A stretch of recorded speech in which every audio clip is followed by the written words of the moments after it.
오늘 이야기 나누기 앞서서 몇 년 전에 인기리에 방영됐던 개그 코너 한 장면을 먼저 보실까요? 헬로. 정영 선생님 나오셨습니까? 어떤 문제, 어떤 프라브럼 때문에 내가 여기 왔지? 어떤 문제가 있습니까? 잘 안 벗겨져. 예? 보신 것처럼 과도한 문제 제기를 하면서 변상을 요구하는 나쁜 고객들이 개그 소재가 될 정도로 많은 사람들의 공감을 얻으며 블랙 컨슈머라는 용어까지 탄생했습니다. 최근 영세 식당을 상대로 피해를 주는 식품 블랙 컨슈머가 많다고 하는데요. 식품 전문 변호사시죠. 김태민 변호사와 함께 이 문제를 자세히 짚어보겠습니다.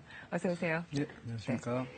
요즘 식당에서 밥 먹고 이 식당 밥을 먹으니까 배탈이 났다거나 음식물에서 뭐가 나왔다 이런 건의를 하면서 피해 보상 요구하는 그런 상황이 많다면서요. 예, 그렇습니다. 요새는 그 인터넷을 통해서 식당을 찾거나 이런 것들이 많이 있기 때문에 일반 소비자들이 이제 이런 것들을 이용해서 좀 식당의 명성에 누가되는 것들을 좀 악의적으로 하려는 문제들이 많이 발생하고 있습니다.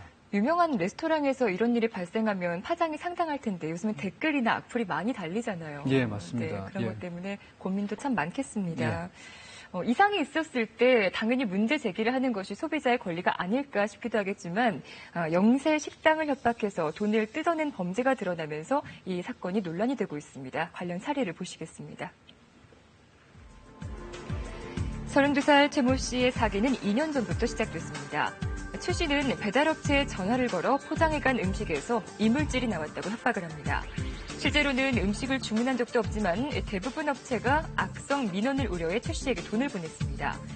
이런 식으로 음식점 260곳에서 받아 챙긴 돈은 430만 원. 하지만 최 씨를 수상하게 여긴 업체가 경찰에 신고하면서 덜미를 잡혔습니다. 한 음식점에 걸려온 전화, 남성은 식당 음식 때문에 탈이 났다며 항의를 합니다. 제가 그날 식사를 하고 저희 좀 병원에서 갔다 왔어요. 그 일행 중 좋아하고 한 명이 병원 가서 응급실에 가서 링거를 맞고 막 그랬어요. 전화를 건 남성은 충북 청주에 사는 34살 성모 씨. 인터넷에서 검색한 식당에 전화를 걸어 돈을 요구했고 가보지도 않은 식당 200여 곳에서 3천만 원을 챙겼습니다. 또 다른 사례인데요. 대구의 한 만두집에 전화 한 통이 걸려왔습니다. 만두에서 돌이 나와 이가 부러졌다는 항의였습니다.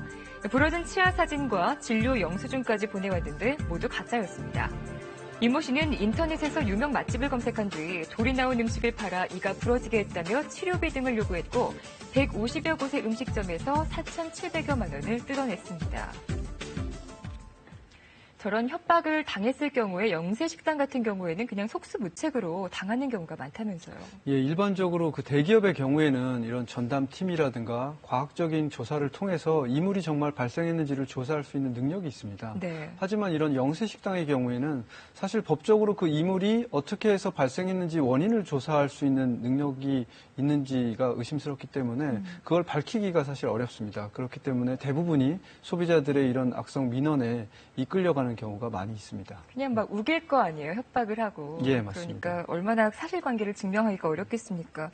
허위로 고발을 하고 변상을 받아내는 이런 식품 블랙 컨슈머 유형도 참 다양했거든요. 예. 어떤 유형들이 있습니까? 뭐 가장 대표적인 것이 지금 말씀하신 대로 실제로 이물이 있지 않은 음식에다가 본인이 뭐 이빨이라든가 아니면 각종 머리카락 등의 이물을 집어넣어서 이물이 발생했다고 피해 보상을 요구하거나 또는 어떤 그 지금처럼 뭐 병원에 입원하게 됐거나 식중독이 발생하게 돼서 뭐 병원에 입원에 대한 치료비를 보상해 달라고 요구하거나 네. 또는 이제 어떤 그 신고 기관에다가 신고하겠다고 협박을 하거나 또는 인터넷 등에 올리겠다고 협박을 하거나 이렇게 유형 등은 좀 다양하게 돼 있지만 공통적으로 결국은 이제 돈을 요구하게 되고 누구 잘못으로 인물이 나왔는지는 묻지도 따지지도 않고 무조건 나왔으니 전부 다 보상을 해라. 이제 이런 것이 가장 기본이 되겠습니다. 네.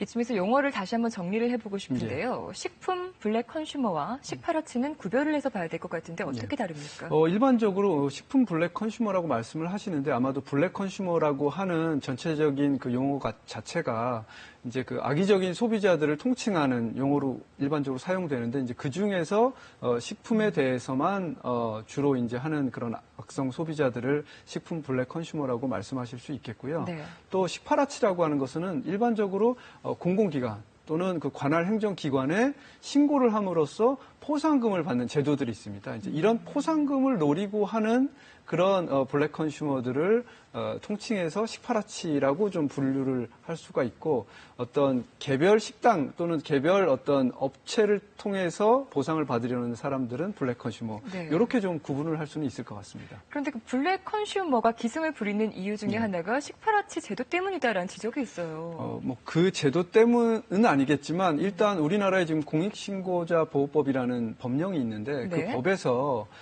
이렇게 이물이라든지 여러 가지 식품위생법 등을 위반한 업소에 대한 과징금의 20%를 보상금으로 지급하는 제도가 있습니다. 이러다 보니까 물론 그 업체가 잘못을 한 경우에 하나겠지만 사실은 그 업체가 잘못을 했는지 안 했는지를 명확하게 따지기도 전에 일단은 아무래도 관할 행정기관에서 신고를 받고 그 업체에 대해서 과징금 처분을 하게 되면 대부분의 업체들은 그것에 대해서 다투기도 어렵기 때문에 납부를 하게 됩니다. 그러면 이런 것들을 제도를 악용해서 이런 식파라치들이 보상금을 위해서 악성 신고를 여러 번 하다 보면 네. 그리고 그중에 한 번이라도 업체가 이렇게 납부를 하게 되면 그게 보상금으로 지급이 되니까 그러다 보니 이제 이런 식파라치 양성 학원이라든가 이런 것들이 좀 넓게 퍼지고 있다고 들었습니다. 예. 식파라치 어떤 불량식품을 감시하는 역할을 하는 기능은 필요해 보이긴 합니다만 네. 이것을 거의 생계 수단화하면서 부작용이 나오고 있는 건데 어떤 기사를 보니까 3년 식파라치 활동을 하면서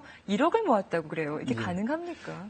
실제로 포상금의 경우에 아까 말씀드린 공익신고자 보호법에서 그 보상금이 1억 원 이하의 과징금에 대해서는 20%까지 보상금으로 지급을 하도록 돼 있습니다. 네. 그러면 1억 원이면 한 업체에서 2천만 원까지 보상금으로 받을 수 있기 때문에 신고는 사실 동일한 유형으로 하루에 제가 이제 듣기로는 한 지자체에서 하루에 한 20군데의 어떤 마트에서 유통기한 지난 것으로 해서 공익신고자 보호법에 따라서 그 행정처분 신고가 들어왔다고 들었거든요. 그러면 20군데면 물론 전부 다 2천만 원짜리 과징금은 아니겠지만 500만 원씩만 해도 1억 원이 되는 그러네요. 일이기 큰 때문에 돈이군요. 예, 충분히 될 수 있겠죠. 네, 블랙 컨슈머의 경우에는 엄연한 범죄잖아요. 예, 맞습니다. 허위 신고가 적발되면 어떤 처벌을 받습니까? 일단 기본적으로는 우리 식품위생법에서 워낙 이런 사건이 많이 발생하다 보니까 이런 사업자들을 보호하기 위해서 징역 1년 이하 또는 1,000만 원 이하의 벌금을 처할 수 있도록 법령은 제정되어 있습니다. 네. 하지만 실제로 이 법령으로 처벌된 사례는 아직 없고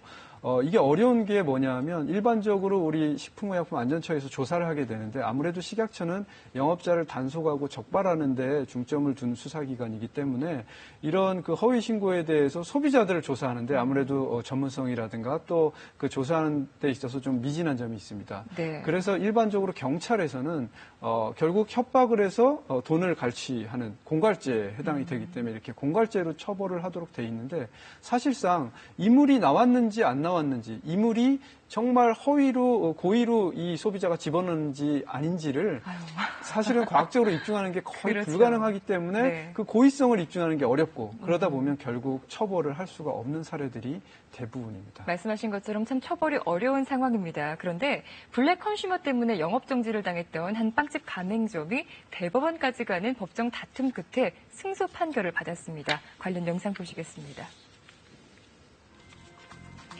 3년 전 한 빵집 가맹점에서 구입한 사탕의 유통기한이 3개월이 지났다는 민원이 본사에 접수됐습니다. 소비자는 250만 원을 요구했고 거부를 당하자 감독 당국에 신고해서 판매자문 영업정지 15일 처분을 받았습니다. 판매점 측은 허위 신고라며 억울함을 호소했지만 시청도 1, 2심 법원도 귀 기울여주지 않았습니다. 하지만 2년이 넘는 법정 다툼 끝에 대법원이 판매점의 손을 들어줬습니다. 이른바 블랙 컨슈머의 허위 신고에 기초해서 영업정지 처분이 행해진 것으로 보이므로 제과점에 대한 처분이 위법하다고 한 판결입니다. 이 빵집이 결국 승소 판결을 받아낼 수 있었던 핵심 어디에 있습니까? 일단 두 가지를 볼 수가 있습니다. 첫 번째는 이 제품 가격에 비해서 소비자가 과도한 100배 이상의 금전을 요구했는데 그걸 아마 이 빵집 주인이 잘 녹음을 해뒀다가 이걸 네. 증거로 제출할 수 있었던 것이고요. 두 번째는 이 선물 세트로 돼 있는 상품이었는데 그중에 그 세트 구성품 중 하나의 상품만 유통기한이 지났다고 합니다. 네. 그렇다면 일반적으로 그 세트라는 것은 같은 날 제조될 확률이 높기 때문에 이런 점에서 이 빵집에 어떤 그 과실이 있었다고 보기가 어려운 점이 대법원에서 받아들여진 것으로 보이는데 사실은 굉장히 드문 케이스고 이걸 일반화하기는 어렵기 때문에 실제로는 대부분의 영업점이 이런 악성 소비자들에게 사실은 보상금을 주고 무마하려는 것이 일반적입니다. 네. 승소 판결을 받아냈지만 그 과정에서 영업 손실도 있었을 테고 가게 이미지는 또 많이 실추가 됐을 거 아니에요. 그렇다면 만약에 이런 블랙 컨슈머에게 당했다. 어떻게 대처를 해야 됩니까? 결국은 이렇게 당할 수 있는데 대처를 하는 방법은 지금 이번 사건처럼 통신비밀보호법이나 이런 법령에 따라서 대화자 간에 녹음을 하거나 또는 이 영상을 만들거나 이렇게 동영상으로 찍어놓거나 이런 것들은 전혀 불법이 아닙니다. 그렇기 때문에 영업자들도 정당한 보상이라면 당연히 해줘야겠지만 이런 과도한 요구에 대해서는 일단은 녹음을 해놓고 네. 관련 법적 자문을 전문가에게 얻어서 대처를 하는 것이 가장 현명한 방법으로 생각됩니다. 물론 안전한 식품을 공급해야 하고 또 맞습니다. 부당한 피해를 받는 소상공인도 없어야겠습니다. 예. 자, 김태민 변호사와 함께했습니다. 고맙습니다. 예.